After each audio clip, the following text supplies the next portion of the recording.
Welcome to the Patrick Real Estate Show, where we explore the fascinating world of real estate investing with your host, Patrick Switek.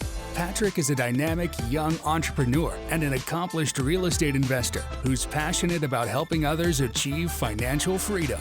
Each week, we sit down with some of the most inspiring individuals in the real estate industry and delve into their personal journeys, lessons learned, and secrets to their success. Let's dive into this week's episode.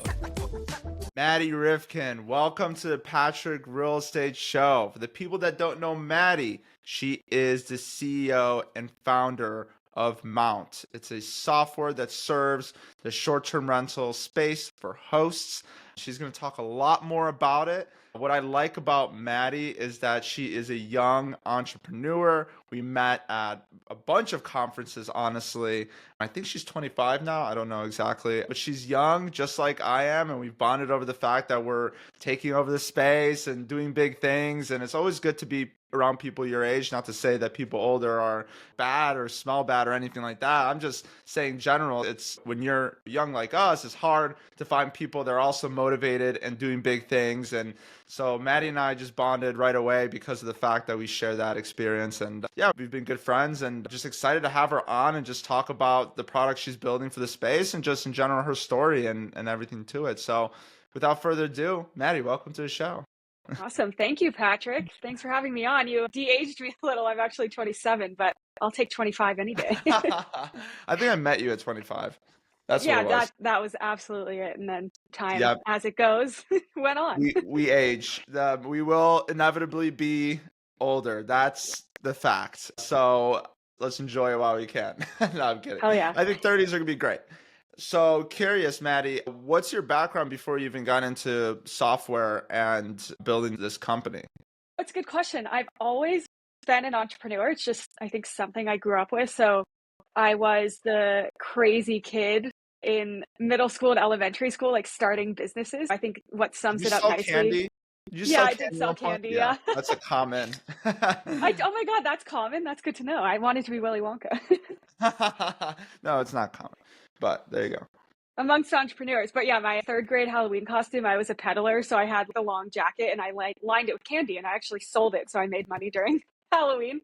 Like that there you go. Sums up my life. But no, I started Mount, like the original idea for Mount, which was a bike lock when I was 12 years old, and then got a patent for it, started my entrepreneurial journey, took a few years off to be a kid. And then when I got to Northeastern University in Boston, I founded Mount Locks officially. So that's actually where the name comes from. It was a bike lock company. And then pivoted all the way out through college, won a lot of competitions, ended up in the short-term rental space during COVID, actually. And it was there I stayed with a few hosts, really got to learn the business inside and out, and realized that there was a massive hole in the industry. And it was that pre-COVID and during COVID, pretty much 99% of the revenue for a host came from bookings. There was just no way around it. But if you looked at a hotel, 30% or more of their revenue was coming from ancillary services. And it is very different. Like you can't have a restaurant at a short-term rental property. You don't have a spa. That's where a lot of the hotel money comes from. But there's a unique aspect for guests staying at short-term rental properties. And it's the fact that they look at you, the host, as a local. So they want local recommendations and they want to know like the insider spots and the cool hidden gems and all that stuff. So that's the void we fill now is we use our traveler community that is consumer facing to crowdsource the best hidden gems in a market. We then go partner with all of those local businesses. They could be a restaurant. It could be a thing to do experience, a museum, whatever it may be, but really does have to be pretty hyper local and hidden. Bring them online. And then we can distribute them like an advertising channel through you, the host, to reach your guests so that then you're able to offer the best hidden gems possible. That's awesome. So I like that idea because at least in my market, we're Joshua Tree, California. It's hard to really understand what you can do there. Like, for example, if you search things to do in Joshua Tree, they're going to take you to some hikes, which everyone knows about the same hikes, a national park, maybe a thing or two here and there. That's okay. This is interesting. But for example, I know people that are yoga instructors. I know people that do sound baths. I know people that do horse riding. Sunrise horse riding, but those things are not advertised on TripAdvisor. Those things are not advertised on these little forums because people that build, I don't know exactly why, but these are more localized businesses that really don't advertise that way. And I think it's really interesting that Mount kind of bridges that gap with the two. So whenever we talk about, oh, you could do horse riding, they're like, I've been to Joshua Tree 3, 4 times. I've never heard of horseback riding, like in the desert on sunsets. Yeah, you can. It's cool that you bridge that gap. Now, I'm curious, when you enter, do you have good saturation across markets? Like, do you have good content across markets? How do you source that content? I know you mentioned it was user source, but can you explain a little bit about that? Yeah, I can. And then before I do that, though, I do want to just, I guess, Mhm. paint a picture for the entire industry, because you had a really good point where all the stuff that you would recommend isn't so much online. Like, you're not going to find it on TripAdvisor. It's why these property management systems, the guidebook companies will dangle that carrot of experiences in front of you. But then you look and you're like, oh, this is a Viator experience. It's a Get Your Guide experience. It's like one of Mhm. those. They have 30% of the inventory because that's the only percent that's online. So 70% of the experience industry is still offline, like they're pen and paper operators. They don't want to use software. So to contextualize that a bit further, the experience industry, so that's anyone that's offering a tour, excursion, something like that. It's 10 plus years behind the short-term rental industry. So we now have in the short-term rental space, like probably a good 100 property management software systems that you can use.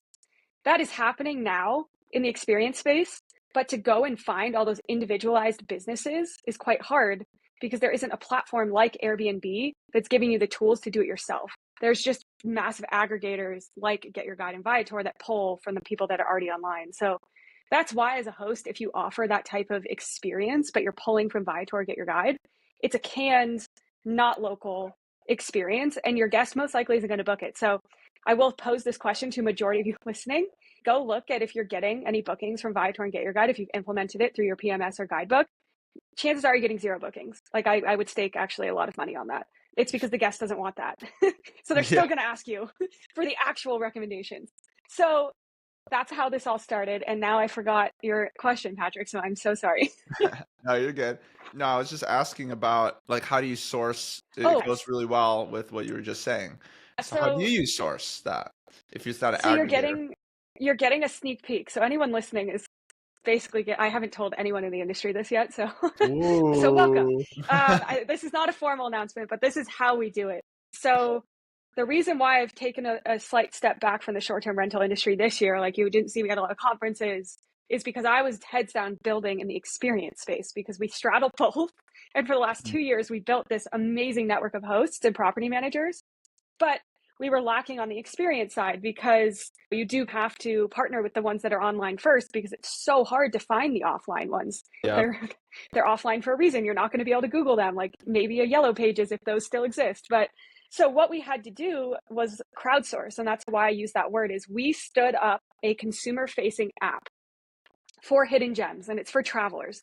So they can basically nominate hidden gems as they're finding them while they're traveling, because there are the travelers out there that will go sit in a bar, they'll take an Uber, they'll try and get in contact with locals and then ask them for their recommendations. That happens a lot. And then they find this amazing stuff. So we want all of that knowledge, and we ask them to put it into our app so they can nominate it. It then goes into that app, and then it goes through a vetting process, because what we also realized is the term hidden gem and just experiences in general is very subjective to you as a traveler, which is why it's very hard to show your guests the right thing at the right time because they might have different preferences. It's, are you a foodie? Are you an adventure traveler? Do you value history? Mhm. All those things are quite different. So our vetting process basically looks at these hidden gems for a few qualities. One, is it truly local? Because there's a lot of experience companies that have set up in these tourist destinations, like Paris is a great example. Rome is another good example, where they're like, we know thousands of people come through, hundreds of thousands, and we know they're going to see the Eiffel Tower and they want to do these other things. So we're going to set up a business to capture all of that demand. And then you end up on a tour with 60 people and you're like, oh, my guide is from Boston, but we're in Paris. What is going on here? Yeah, And it's it's not so localized at all. inauthentic. No. Yeah. So that's one part of the vetting process, is making sure it's actually a locally run business. It's established. It's been there for a very long time.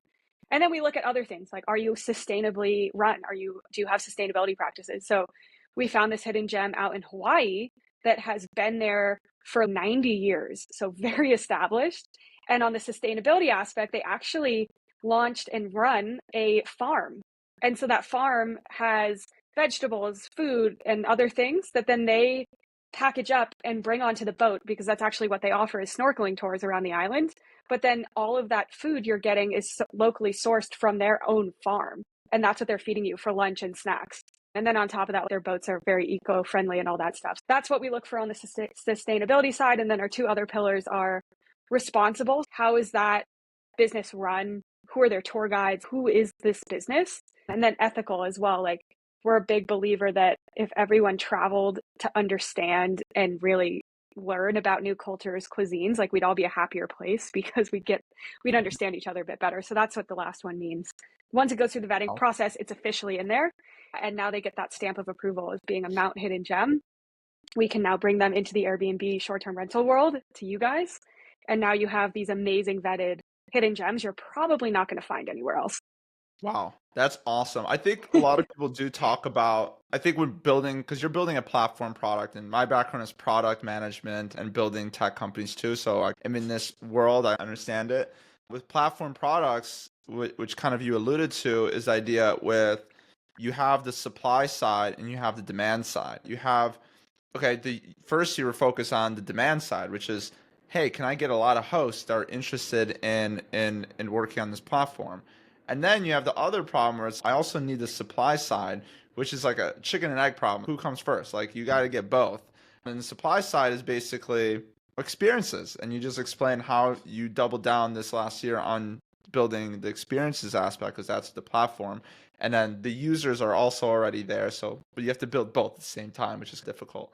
So I'm curious, how do you partner up with hosts? Like, speaking of demand, right? How do you partner up with hosts? How do you get them to commit to the platform and work with Mount? And how does that experience look like? Yeah, so this is another thing that's gone through a ton of changes over this last year. At first, we had our own host product. It was called the Mini Marketplace, and you could create it. It was free, and it was just for experiences. So it didn't do anything else. That was good.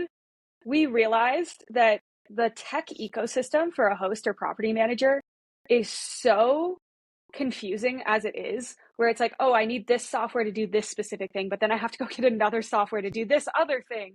And there isn't one software that can do it all. And so for us, trying to get you as a host to implement an additional software just to sell experiences was very difficult. So middle of this year, around July, I want to say, we did launch this on LinkedIn. Like, we launched a new product and it was called Mount Connect. And it was essentially an API connection that you could build to as a guidebook company, as a PMS. And you could actually just pull from our supply. So then our hidden gems would be in whatever you're using as a host. And so now we're really just moving forward with that. So basically, if you're using a digital guidebook like Enzo Connect or Happy Guest or TouchStay or whatever it is, there's a whole handful of them. Your hidden gems can now be in there. So instead of trying to build your own guidebook and pull, oh, I want to put this restaurant, I want to put this other stuff, and maybe not even really putting in good stuff, like, you can actually just pull in Mount stuff now, and it's really vetted and great. So you can do it that way. You can do it through your PMS if you want. So you can set up like automated messaging, which is even better than a guidebook, which is, hey, guest, I know you just booked. Are you looking for amazing hidden gems, things to do? And it'll populate with Mount stuff. So really, whatever software you're using, Mount should be able to work with now through that Mount Connect product. And now you don't have to implement a whole nother software. Oh, that's great. Because people are already using property management softwares. People are already using guidebooks. Like, I think the idea is what you're saying, and correct me if I'm wrong, is that they already have distribution. So for you, you just want to work with them to distribute to everybody so that it's easier for everybody and they don't have to go on multiple platforms, is essentially what you're saying. Yeah, exactly. And the other new thing we've done as well is we've really flipped this whole experience thing on its head, because anyone can, as I stated before, pull in the Viator and get your guide experiences. And maybe you'll make 8% from a booking, but if a tour is $80, like, that's not meaningful revenue. Even if you get a few bookings a month, right? Like, you're only going to that might add up to $100. And we realized by working with our hosts, like, what the true value is, that knowledge sharing of the hidden gems. But we took it a step further. And because we started working so closely with these businesses and these hidden gems, we're actually able to get a discount from all of them. And it looks different for every business. But now you as a host, if you're pulling in the hidden gems, let's say you pulled in that boat tour I was talking about in Hawaii, you can actually get like 15% off by booking it through the Mount Hidden Gem system. And now your guest actually gets a big discount by going through you, as opposed to you getting that 8%. Because Mhm. really, I think what you're looking for is better 5-star reviews, more value to your guest. And if they are really happy, they're going to come back. That equates to more revenue. Maybe they'll add on an extra night. That equates to more revenue. So I think just offering a better hospitality experience is more important than the Yeah. $100 you might make. Yeah, 100%. I think it's not going to be like a crazy revenue driver. And I'm curious, Maddie, so so can you maybe talk about the differences between maybe some other products in the space versus Mount? Like what makes Mount so special and different than like Hostco, for example, or some of these other products that are trying to push more experiences? Yeah, so I would say in the past, the products were quite similar, but Mhm. now that we've gone away from our own host product and moved into this Mount Connect world where we're connecting to all these companies, the Hostco actually becomes quite complementary. So you can now use the Hostco, and if Mount is live in that market you're in with hidden gems, they will now be in your Hostco store, like coming soon. That's not actually happening yet, but we're getting there. That was an Yeah. example. That's what I would say for all of these guidebook companies, for all of these guest experience companies as well, is they all do the same things, right? They offer early check-in, late checkout. You can actually make some decent money on that. I think that is a quality up. Mid-stay clean, same deal. Also, the tools you can use now with the AI, where it's, the AI will message your guest being like, hey, we have an extra night. Do you want to extend? And we'll give you a 50% discount or something, but you're still making extra revenue. All that is really meaningful, but none of those are defensible features. So really, you could choose any software in our industry. They probably will have all the features I just listed because they're really easy to create and they are very meaningful for you as a host.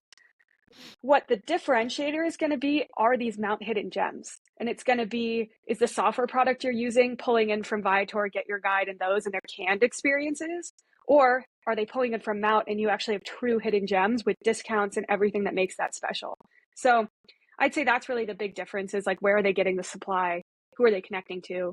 Yeah, so And the how do they offer it? inventory. So that is basically the core, is what you spent this last year building and basically expanding, which is experiences that people are truly going to book versus just experiences that you pull from a Google search that anybody else can do. It's more so deep, hidden experiences that people can utilize. That's the core. And I think that's awesome because I agree with you. I go on TripAdvisor for a new place I enter and I really can't get to the point of what I want to do. And I'll even say this, I just moved to a new apartment complex. It's a neighborhood over, but the thing is, what I learned is that I really don't know this neighborhood. And so, how do I get to know the neighborhood? One little key thing, I don't know if this is going to be useful at all to anybody listening, but one key thing that worked for me is to find a local barber, because a local Ooh. barber knows everybody or everything in town, which is so weird. I never would have thought, but somebody told me this once, and I went to a local barber and they knew. The thing is, when they'll think about it, a local barber or a local hairdresser or whatever, they spend time doing hair and talking to people all day every day. And who who wants to go to that local barber? It's gonna be locals. And so the locals are all talking, so they know everything about what's going on in town. They know exactly what everyone's doing. They know exactly where people are going for, especially when they're dressing up and getting their hair done. This is the happenings. What events are they attending? What clubs are they going to? What restaurants are they? What are the poppin' restaurants that people are going to? Like all that kind of stuff, it comes sourced from the mouth of a barber or a hairdresser. Just fun little hack for you guys that want to find experiences in your local area. But yeah, curious, just moving on to just another topic and just the quality of the vetting. How do you, and I know you alluded to this a little bit, but how do you vet experiences more so? How do you become Mount certified? Yeah, so we're actually taking a note from the Michelin star There guide, you go. because that's actually what we're going for. So like in the future, if it is a verified Mount hidden gem, like there's two things you can be. You can be a nomination, which means you've been nominated as a Mount hidden gem and you can live in the app, but not every nomination becomes a Mount hidden gem because of that vetting process. And the vetting process I left a little vague for that reason, is we don't actually explicitly tell you here's the criteria step 1 through 10. It is very much like we have what we call as a Mount steward, someone who lives the ethos of Mount, which is sustainable, ethical, responsible travel. They're doing it in their everyday lives. Sometimes they're content creators. We have 25 of them right now. They've gone through an amazing vetting process. It's like your secret food eater for the Michelin star who just shows up at a restaurant and you don't know it's them. So that's what our stewards do. They will just show up when they're traveling at these hidden gems that have been nominated to see, do they fit the criteria of a Mount hidden gem? And if so, they'll hand out that they can put in their window, all that stuff, and they now have become a true Mount hidden gem. Yeah. Cool. And so I'm curious, so as hosts working with Mount, and I think you talked a little bit about this, I just want to clarify, can you make money through these experiences, or do you not have that option at all to make money as a host? I'd say that's definitely still a work in progress. At the moment, the answer, it really honestly depends on who your software partner is, I would say as well, because I don't know, we're playing around with a few business models, which is why I don't have a direct answer for you right now. I guess I don't know. I would say right now, don't expect any revenue. Honestly, I would look at it as that 8% you might be getting, you're actually passing on to your guest as a discount, which has more value. I think that's the way I'd frame it, as opposed to looking at making money from this stuff. Yeah. I think those 5-star reviews, I think the way to look at it is the 5-star reviews that you get from people staying at, their expectation is to have to pay full price and not having to pay full price. So because they're staying with you, they're getting access to this limited supply of discounts. I think that those 5 stars go further in terms of revenue than like that 8% would, because those 5-star reviews are going to live on forever with that listing, and it's going to continue to generate revenue for you. And so that's the way I think to look at it, is what you're saying. Yeah. Oh, absolutely.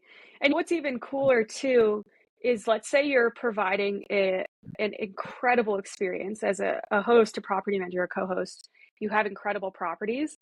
Chances are your guests can nominate you as a hidden gem, or the property as a hidden gem. So now you're actually hopefully on the top end of the funnel, getting people from our app to come stay with you because they also want to experience that as well. Like, a hidden gem isn't just something to do, it's also a place to stay. So we have that aspect too, which is pretty cool. That's awesome. Curious, can I, not as a host, come in and check out some of your inventory of hidden gems? Yeah, so you can download the app. I'd say it's still a work in progress, as most apps are. It's still in beta, but if you Google or search like Mount Traveler on the App Store, you should be able to download it. And then you'll see in there, like, really the only purpose of that app is to search for hidden gems and nominate hidden gems. So you'll see what it's all about. Yeah. So I can check it out. I can add, so if I wanted to, I can add a recommendation, but then it wouldn't be Mount certified until it goes through that Michelin star process. Got it. So you'd add a nomination. You'd nominate it essentially. Yeah. But it wouldn't appear on the platform. It wouldn't appear on the platform until it's vetted by you guys, or how does that work? No, so you'll see the nominations get into the platform. Like, we have a blanket process that all nominations go through. Like, for example, someone nominated Central Park in New York City. Obviously, that's not a hidden gem. So that did not even make it into the app. But there is stuff in the app that is technically a nomination, but we have a button right under it that says, I don't think this is a hidden gem. You can click that and tell us why you don't think it's a hidden gem, because that's what we've learned, is it's very subjective. So something I nominate because I think it's a hidden gem, you might not actually think that. And so we want all of that information because we're learning from it so that we can get even better. But that's what you'll see in the app. And then the other stuff you'll see, this one actually was nominated. I'm from Denver, so it's here, and I've actually been there. I didn't nominate it though, someone else did, and the name is We Need Donuts, KNEAD, like it's a play on words. Yeah. So it's a donut shop, and then we asked them, we asked what makes this hidden gem special. So she said they have the freshest donuts and tastiest fillings ever. You can have anything filled and create as many combinations as your heart desires. And I'm like, and then we asked, what is this gem known for? And she said it's known for the freshest donuts with endless filling options and unique combinations. We asked, how did you find this hidden gem? And she said she lives nearby. So actually it's a local recommendation. And then insider tips about this gem that we wouldn't know otherwise. And she's try the croissant donut. It's a must. And then you can upload photos and videos and all that stuff as well. And then since I've been there, I can actually contribute to this hidden gem and add my take from it too. So we are really crowdsourcing additional information too. And then you can see who nominated it, Shauna. and who she is as a traveler and what she's all about. So very community oriented.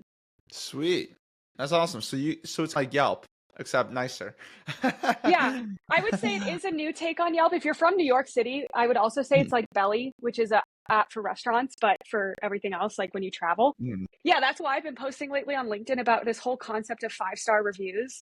And it's very interesting because we live in a world of 5-star reviews in the short-term rental space, but I don't think they're a very accurate representation of if something is good or not.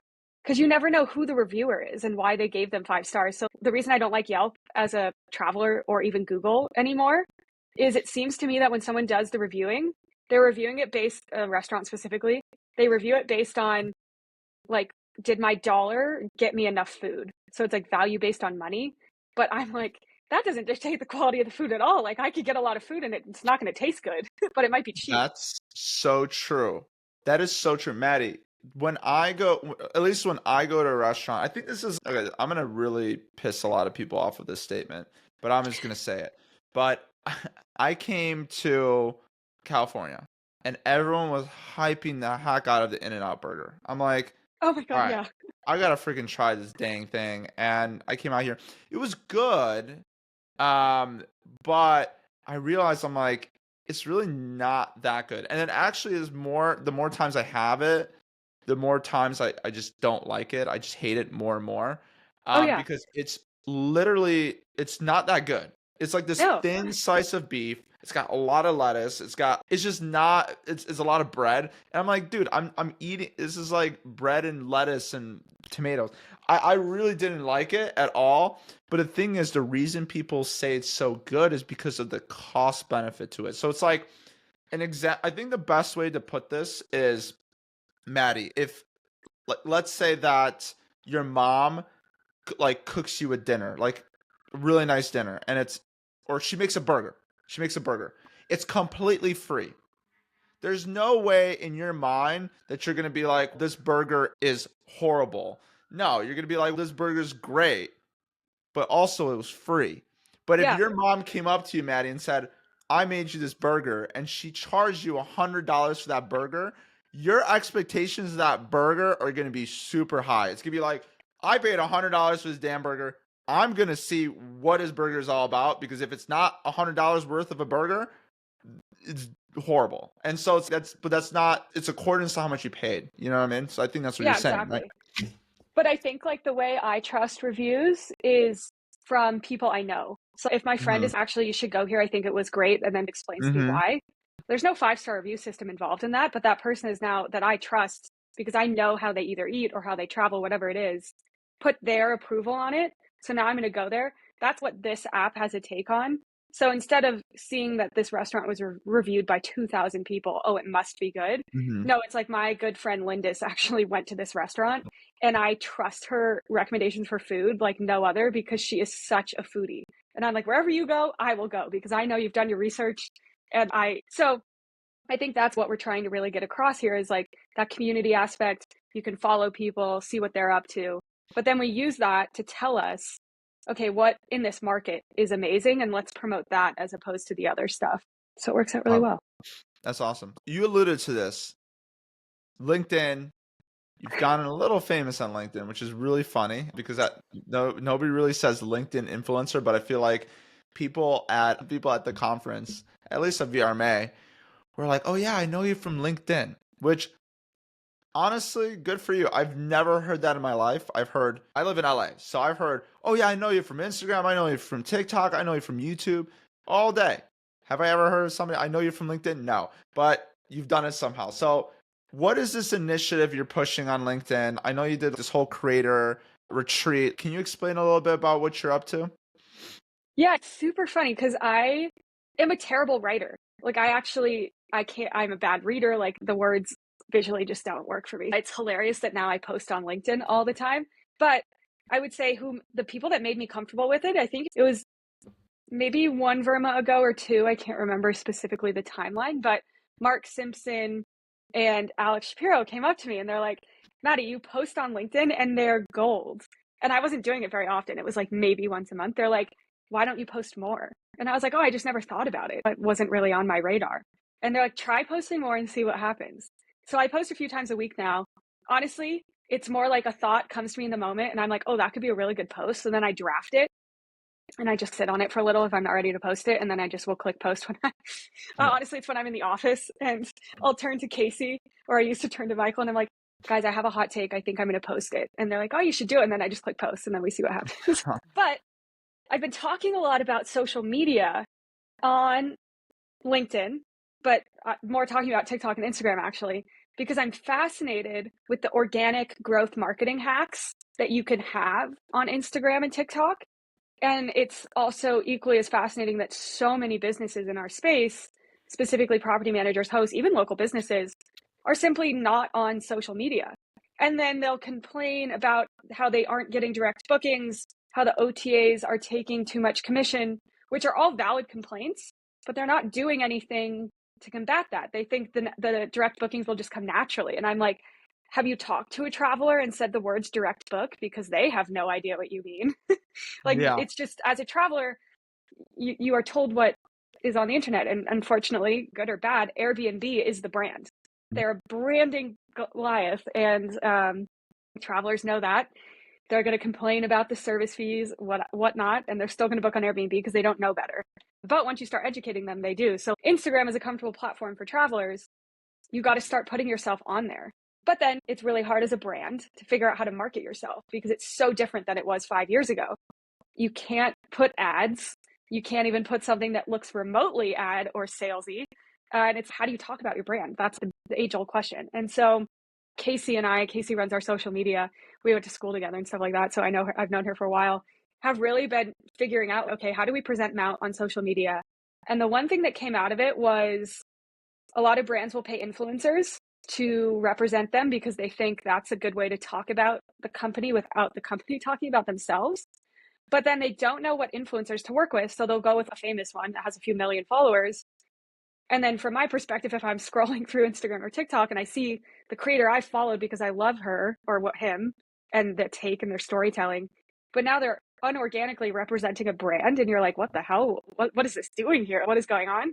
I now don't like the brand and I now don't like the creator because I'm like, they just did it for the money. And clearly the brand has no clue what they're doing. They just want to work with creators. And so I didn't want to do that for Mount. Plus also I don't have a budget to work with influencers that have millions of followers. That post probably cost a few $100,000. So I was like, I'm just going to go out there and create my own influencers. And so I did. I basically found people that were traveling the Mount way. So this is actually where the Mount Steward comes from. And they're traveling sustainably, ethically, responsibly. I would interview them. I would actually reach out and be like, hey, I think you might make a really good creator. I would have them take a personality test, the culture index. And I have a hunch, it's been a test I've been working on, or like a research project. I don't know what you would call it, but I am a believer there's a few profiles that make a really good creator. And so I found a few of those and I've been working with them. I want to know that. I want to know that too, because I want to know if I'm even doing this creating thing. I'm going to quit my podcast if this is not for me. Yeah, Shit. you can take my test. Creator profiles? Can I take that test? Okay. Yeah, I'll tell you. A little follow up. Okay, cool. Anyway. Yeah. So anyways, I met these people, and then it's not just about the culture index results. It also, I want to meet the person too and make sure that they do fit the Mount brand and all that stuff. And then Casey and I have been working with them throughout this entire year. We did start it closer to April though.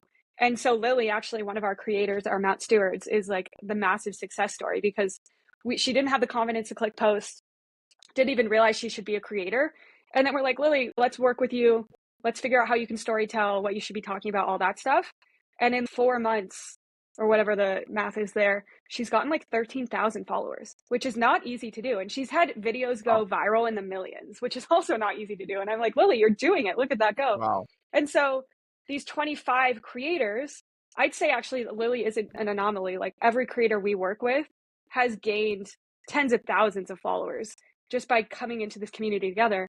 But the amazing thing is that we have them put Mount Steward in their bio as a blue check mark, although that has no value anymore because you can buy those. Yeah. For normal people looking at their content, they'll see their verified Mount Steward and be like, oh, that's really cool. They're going to travel the way Mount wants people to travel. We now have influencers in the wild. And then we started doing content creator retreats because I think the last piece of the puzzle was you as a host probably don't know what influencers are good, what are bad, how to work with them. You probably get a ton of DMs of just random people asking for free stays. And you're like, okay, but who are you? And so you don't answer any of them. We now have 25 verified travel content creators, all with different niches in the short-term rental travel space that we can send to you to work with. And what they're going to produce is quality, really good content. And there's transparency when it comes to pricing. We do content creator retreats, so you can get 10 influencers or 15 influencers at one time, as opposed to giving up 30 nights of revenue. You're giving up 3 or 4. And so we just look at that as our marketing engine for Mount. And yes, it's helping a lot of people in the process, both creators and hosts. But at the end of the day, if Mount is facilitating all of this, there are creators, like there are stewards. So it's really goodwill for us. So that's why that program exists. Awesome. I might have to hit you up on that. I do have some pretty banger properties that exposure. I have this one that I'm really looking to drive more and more exposure on. It's called Lost Moon Ranch. It's on 40 acres. It's this Moroccan palace, basically. It's technically it's technically 3 bedrooms on title, but it's 4 bedrooms. You can sleep probably 5 bedrooms. You can sleep a lot of people. And it's on 40 acres of Joshua Tree land. It's incredible. Native Indian land, like crazy shit. Anyways, we're always looking for creators there, but it has to be super specific. But we can chat about that. But that would be a place if you want to expand in Joshua Tree and get different pockets of experiences there for Mount. That might work. So yeah. Yeah, Just something to absolutely. think about. That'd be cool. Yep. Cool. So let me get into the last 3 questions here and close this off. The first question is, what educational resource did you believe has been contributing the most to the success of your life? It doesn't have to be real estate related, just in general. Educational resource. Oh my It could gosh. be a book. It could be a podcast. It could be a specific YouTube video that you watch. Yeah, it's actually Shoe Dog, the book, Phil Knight's founder story. It's so relatable as an entrepreneur. And so I read it every year and I'm reminded of things I forgot about in the book. And then it also just energizes me to try new things and also not be discouraged, because Nike was basically on the float, which means they had not really a lot of cash flow. They were spending a lot, so they didn't have a lot of money, but on the float until they went public, which is insane. I think a lot of people on LinkedIn, founders, entrepreneurs, like to talk about how easy everything is and how easy it's building and coming, because LinkedIn, unfortunately, is a platform where you just have to show your successes. But it creates a big false narrative for everyone trying to do it, because we're like, oh, it must be really easy. And then that false narrative continues. Yeah, I really like that book as a good reminder that it's hard and that's normal.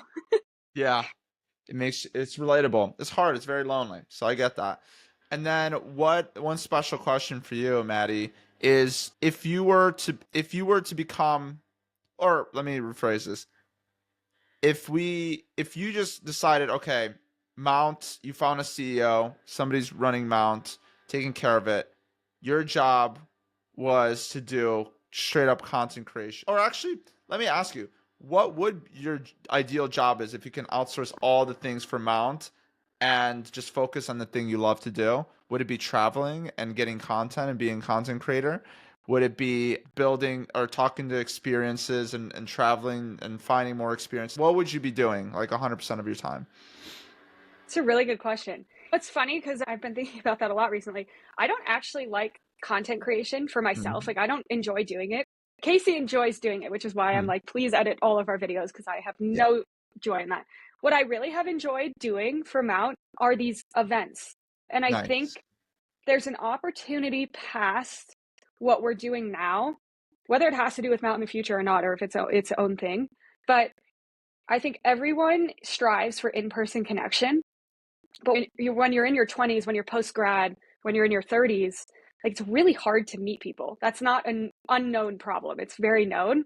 But the way people have tried to solve it is with technology. So that's why dating apps exist. That's why there's these apps for meeting friends. And it's all just so Humble not, BFF. yeah, not what we crave. Like the ability to just swipe left and right and create all these preconceived notions based on how you look, when really what matters about people is, are our personalities meshing? Do we have the same values? Like that type of stuff. That happens when you're dating as well. So I think if we can evolve this into in-person events, where maybe it does have to do with the love of travel, and that's how our events first start, but getting people together and meeting each other and doing all that stuff, something I really want to look into. I'm a big fan of him. I just can't remember his name, but he's the founder of Thursday, which he started as a dating app. And the reason it's called Thursday is because the app only works on Thursdays. but really didn't get that off the ground. Like it didn't work. And so he pivoted to the exact opposite end of that market and started throwing in-person dating events. And in the last 12 months has snowballed into this like thing that just takes over the world because he franchised it and everyone can start doing it under him. He has the playbook to do it. Really fascinated by his like growth marketing hacks and just like not doing stuff the traditional way and going back to like in-person roots, basically. Yeah, I feel like people crave that in-person connection because of everything's being digitalized. I mean, my office here is in my apartment, my new apartment. I have two bedrooms, one for sleeping, one for working. And so it's just, but I don't go outside. So I do, but less so than somebody that's commuting to work. I think it's hard, I think for us, especially with remote work and everything happening, it's like, how do we rekindle that human connection? Because we still want that human connection no matter what. Just like a host, we still want that human connection. So how do we build that? That's a great problem to solve. I think in-person events is awesome. That's really interesting. And then the last question, what does the future hold for Mount? What does the future hold for Madi? Talk about a little bit about the things you're excited about in the future. Yeah, I think Mount is ready to take on 2025 in a way we never have in the past. And it's going to be all about bringing together the three markets that we have been building, which is our travelers, our hosts and property managers, and these local businesses.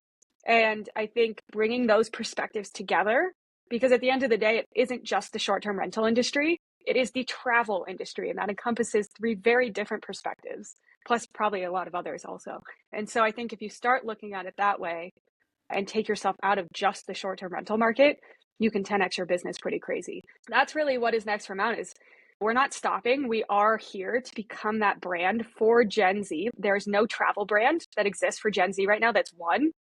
Mount's going to win. That's who we are supposed to be. So catch us trailblazing and becoming that amazing. We're probably going to do it in a way that has never been done before because I don't like taking the traditional path. And I like just breaking down barriers and pushing things forward. So you'll see more hot takes on LinkedIn, pushing the boundaries, calling the old school people out for not changing and doing more of the old school shit. And we'll keep doing it all forward. So I'm excited. Shaking and moving. Love it. Bring on the action. All right. So let's say people want to be part of the team. People want to be part of that experience and see that growth. How can they get in touch with you? Honestly, LinkedIn is the best. I think my name on LinkedIn is Madison Rifkin. So follow me there. If you want to chat, my DMs on LinkedIn are open. I respond to pretty much everyone who reaches out to me. Always open for that. And then if you want to really get in on the ground floor, like download that app and see what it's all about, because that's really what's going to shape how Mount moves forward, both in the short-term rental space and then also the broader travel industry.